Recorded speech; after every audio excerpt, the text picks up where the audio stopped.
I've had this conversation with so many people that I thought if I was ever going to start a YouTube channel, this would be the first thing I'd be talking about. And here we are. Hi everyone, my name is Jani, and if you're going to university, or you're thinking of going to university, or you are confused and you're unsure of what to do, well, you found the right video for you, because by the end of this, I'm hoping to give you a very clear idea of what you may not be told about university. It will give you a good idea of whether you're going to go into the right degree or whether that's the degree for you to go in. And just kind of, hopefully it will help you, is what I'm trying to say. I'm just doing it in a really long-winded way. It also may surprise you that I don't think student loans are a big deal, or should be a big deal in your considerations on whether you should go. Without further ado, let's jump into it.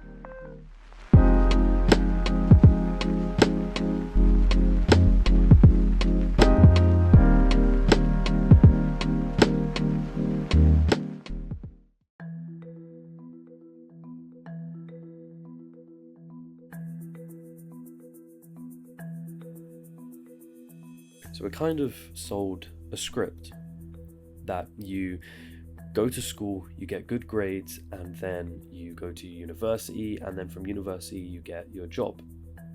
I mean, there's nothing wrong with that, and there really isn't. It's just universities have changed from what they used to be, and honestly there would be no need for this video had it been during my parents' time. Right? In England, for example, universities were funded by taxation, which is taxpayers would be paying for students to essentially go to university. So it would be free. Sounds good, doesn't it? 1998, tuition fees were introduced, and it was based on your income, and it was about like 1,000 a year. Now, in England, it's about 9.2k a year. And you might think, oh, that's strange, because if it was free before, surely now that it's so much more expensive, less people would be going. But no, and we'll cover why that is in just a moment. Everyone looks at it as, oh, it's just a thing to do, right? And there's a lot of parental pressure. Trust me, I've been there. There's pressure from, your friends, because, oh, my friends are all going off to university, so you get a bit of FOMO. It's like, what am I going to do, because I'm stuck here with no job, and people are going to think, oh, this guy's an idiot because he doesn't go to university. And university is really presented to you as this very neat package. They come into your sixth form, or your high school, or you go to their open days, and it's like, oh, look how great it is, look at our campus, look at all the people smiling, and it's parties and it's fun. And all of this will change when you see university for what it really is, which is a business. A degree is a consumer product. That's what it is. It's, you are going to university and you're exchanging your money, or in this case, someone else's money as a loan, for this degree. This is the product that you're getting. When you see universities as a business and you start to look at it from that point of view, you're going to start to see all the intentions behind what they're doing.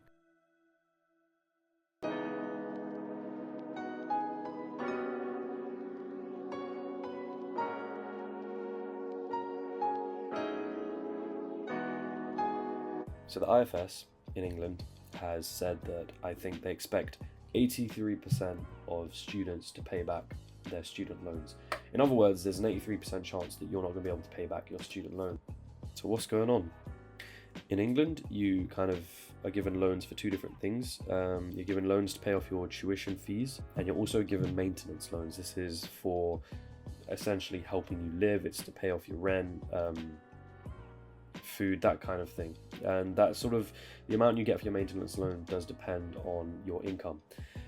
It's important to note that neither of these loans consider any material for your course. So like books, lab equipment, none of that is covered by those loans. That's for you to pay for yourself. And if you don't get enough of a maintenance loan, they expect your parents to kind of supplement that.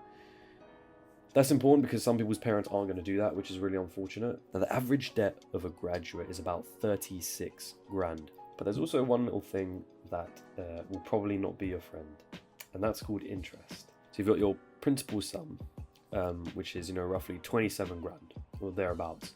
And then you've also got the maintenance loans on top of that. So that's 36k on average. Then you've got interest, which is a percentage of that total sum, and it's added onto the total sum, because obviously whoever's loaned you your money wants to make money from that. Essentially, people hear about, oh, you got to pay back this massive loan, and they go, oh, but James, hello, you only have to start paying that back when you earn about 25k a year. So as long as I'm not earning that much, I don't have to pay it back. That's not how interest works. If you're not paying it back, the interest is going to keep adding on. So the longer you sort of stay at home, you know, doing whatever you're doing, the more the interest and the debt is going to continue to snowball and build up and build up and build up. So it's not a safety net just because they say, oh, you have to pay it back when you start earning this amount, so don't worry about it. That is not a safety net, trust me. You're still going to be accruing debt. But with all that being said, student debt should not be your biggest concern. And let me explain why. Now in England, you can choose how you want to pay back your student loans, depending on the plan that you're going to go for. And there's a similar plan in the US, but the most common one in England is you pay 9% of your income, which is above the threshold, the 25k a year that you're expected to earn, and you pay 9% of any money that goes above that from your income. That goes towards repayments. So let me give you an example.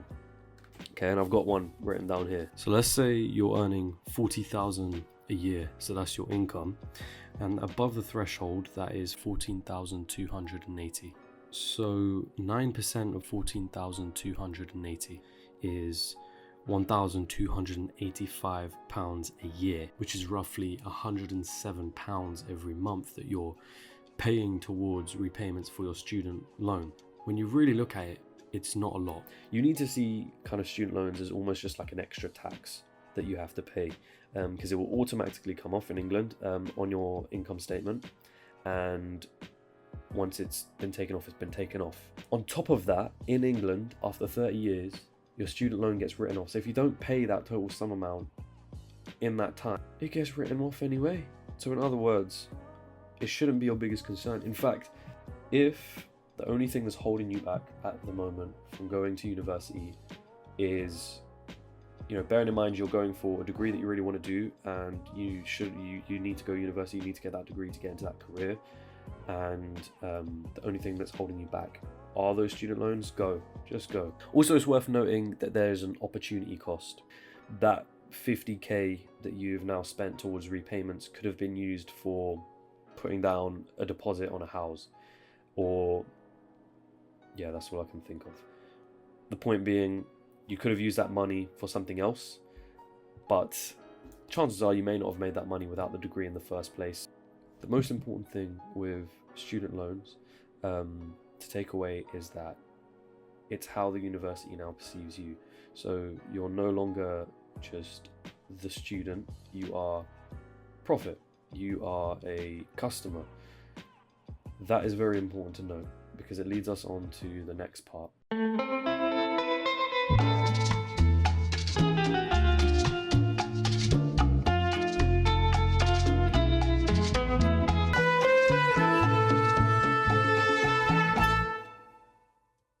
Universities really have a marketing issue. The Advertising Standards Authority has already made complaints. I remember seeing this towards universities and their marketing material. But here's the funny thing, and you may not know this, but there was a cap on the amount of students a university could let in, and that cap was removed, and now universities are open to let as many students in as possible. And the reason why that is huge is because now there is a major competition between all of universities to get students through the door. This is why, when I mentioned earlier on, how does it make sense that when universities were free there were less graduates than there were today when it's far more expensive? This is why.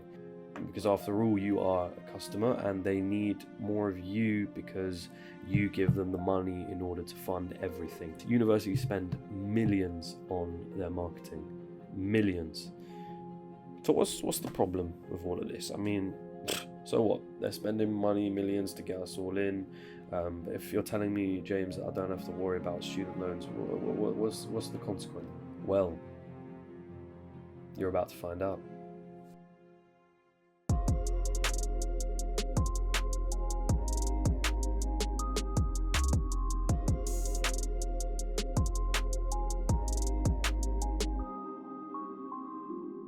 whenever something is scarce and there's not enough of it, it immediately has more value, right? Whenever something is abundant, there's a lot of it, it doesn't have as much value. That is really important to what we're talking about now, because in the 70s and the 80s, about, I think it was 9 to 19% of young British adults would go to university. Now the number is about 50%. There's a lot more graduates now, and that's where there's this whole concern of what is called grade inflation going on at the moment, and that is essentially people's grades being much higher than they ever used to be. And you might think, oh, maybe it's just that students have gotten smarter. Well, they did standardized testing, which is like IQ tests, and on average it's remained about the same. The intelligence of students going to university has been about the same. So why are grades increasing at the rate that they are? Well, the OFS, which is the Office for Students, doesn't know. Over 3/4 of what is considered this grade inflation cannot be explained. I think the amount of people that pass now with a first or a 2-1 is something ridiculous. I've got it here. 75% of students achieve one of the two top classifications, which is a first or a 2-1. 75%. There's no differentiating. So you kind of see where I'm getting at. If there's so many graduates, the value of a degree is no longer what it used to be. How employable are you now if you have a degree? Let me preempt this by saying, if you're looking to get into a specialized subject, you need a degree. If you're looking to get into law, if you're trying to be a surgeon, a specific type of engineer, you're gonna want a degree. It's very unlikely that you can ever get into those fields unless you start up your own business and did it yourself. It's very unlikely you're going to get into those fields without the degree. 58% of employers rated work experience as the most popular qualification among those presented. They agreed that the classes of degrees tell an employer very little about a person. On that note, my personal opinion on it is this. A degree can look good on a CV, and I think it can definitely get you a foot in the door, but that's about as far as it goes. In your interview, they really want to know, they want to see whether you've got the resources that they're looking for, because you can be trained in university, but you may not be the right person to train for a certain company depending on the field that you're going into. With all that being said, a degree can still be valuable. So then why didn't I go?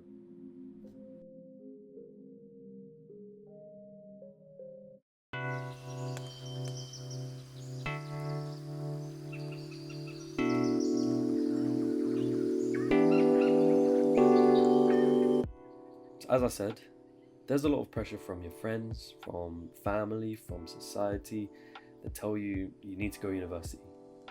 And then people pick the wrong degree, or they pick anything that they can get their hands on, or they pick something that they're not too sure about, or they pick something just for the fun of it, or they pick something because it's what their parents told them. That is the problem. This is a difficult one to talk about because at the ages of like 18, 19, 20, 21, you can't really know what you want to choose as a career. You don't really know what you want. I don't even think at 30 you probably know what you want. Like it's a very difficult thing to ask someone to do. And it's this problem with people choosing the wrong degree for a subject that they shouldn't have taken. People take stuff just because they had to. They were forced to kind of go into something, right? How do you solve this issue? Take a gap year. A gap year is like this golden period after you finish high school or sixth form and before you go into university. A gap year is the golden period where you get this free time, if you so choose to have, of kind of exploring what you want to do and your choices, and also getting a break from, you've spent all of these years in education, so it's that little 1 year break. Take the gap year. I think of everybody that I've asked for help in this video, I think there was only one person who was an exception, but all of them said, I wish I'd taken a gap year. All of them. For example, up until the point where I kind of finished sixth form, I always wanted to be an actor, right? It was a thing that I would tell everybody when I've been doing it since I was a kid, since I was a teenager up until this point, and I auditioned to go to drama school, which is like university, but it's very much drama acting centered, and I didn't get in. And so I was basically put in a position where I was forced to take a gap year. And thankfully I did, because that gap year really allowed me to reflect on what I wanted, and gave me a much better sense of direction of what I wanted to do, which is why I ended up not basically going to university, because I realized during that gap year that I had a big interest in business and entrepreneurship, and I realized that I didn't really want to take a degree. I wanted to spend the 3 years that I would have spent in uni instead getting some real life experience, and kind of, well, things like this, right? Like starting up a YouTube channel, starting up a business that I've got in the works at the moment. In fact, during that gap year, I started a business with a good friend of mine. It was like a digital marketing agency. It's a crazy saturated market, but we started it up together. We did it for about 6 to 8 months. It was just us, like cold calling restaurant owners, because that was the sort of niche we were going towards. We'd be calling up these restaurant owners, we'd be booking meetings with them, we would go in person and we'd try and pitch these restaurant owners our services, and man, I learned so much doing that, so much doing that. It wouldn't have been possible if I didn't take that gap year. And if you're wondering, okay, what should I even do during that gap year?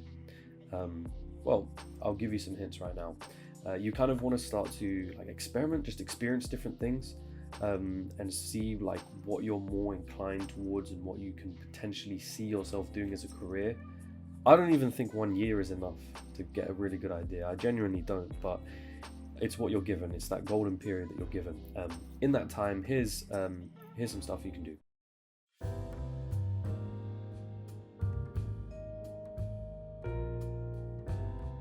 The first thing you can do is read a book or a few books. And I know some of you are probably like rolling your eyes, groaning, but I think books are so amazing for helping you get an understanding of different areas in your life. I'm talking non-fiction, by the way, not fiction.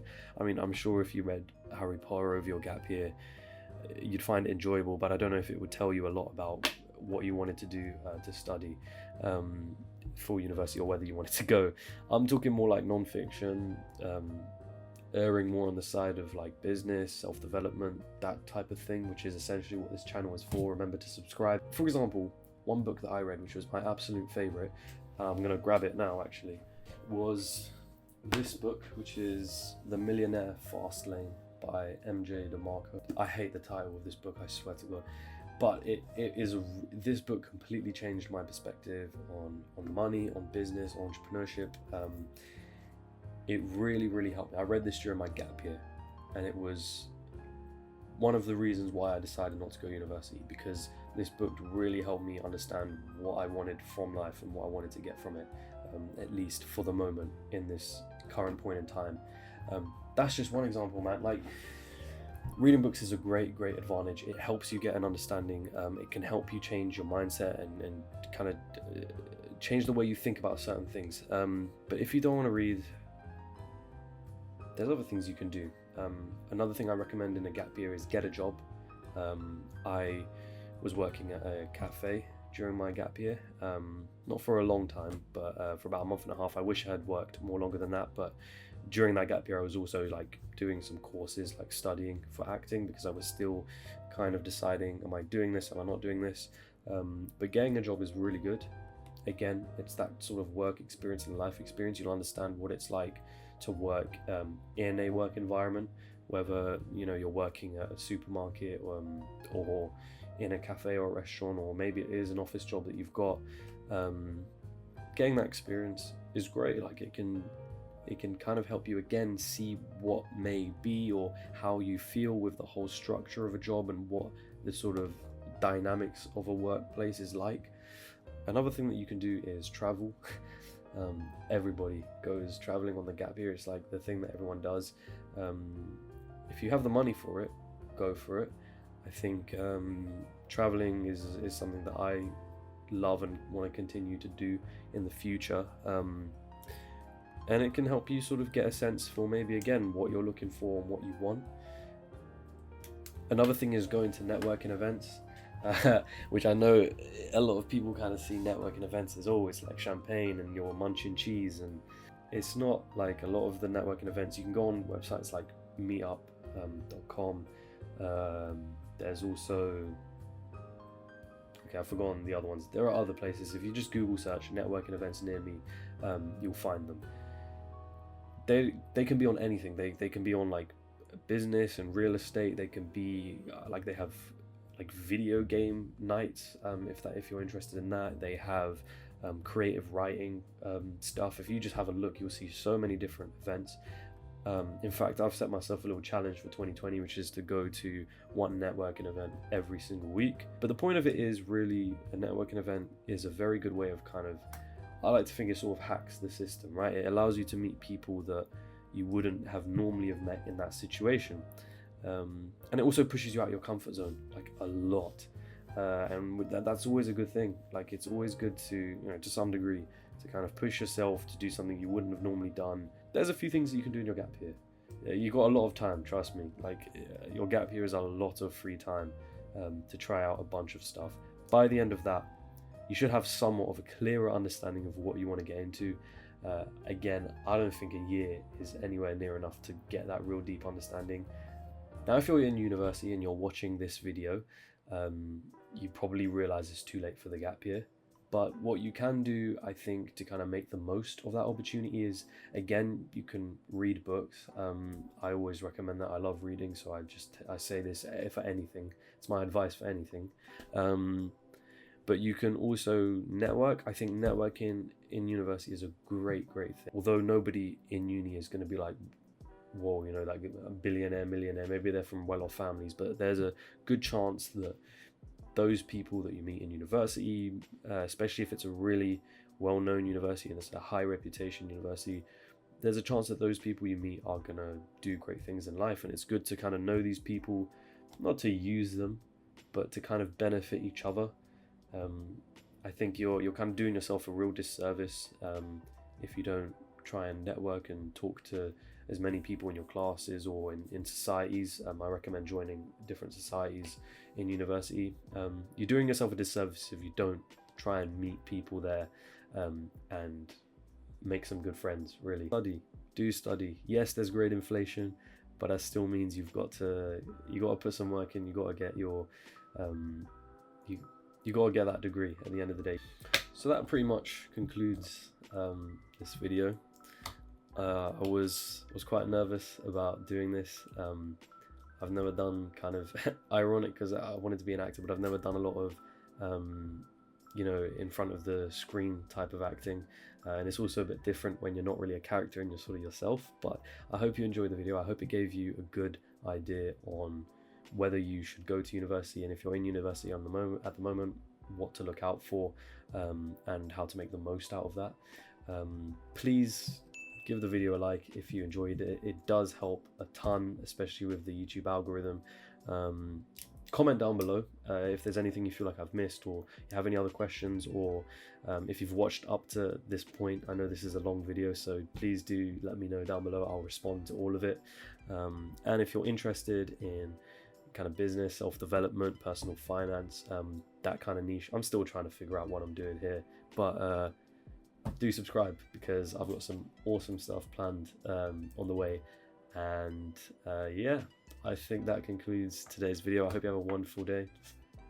Peace, my friends.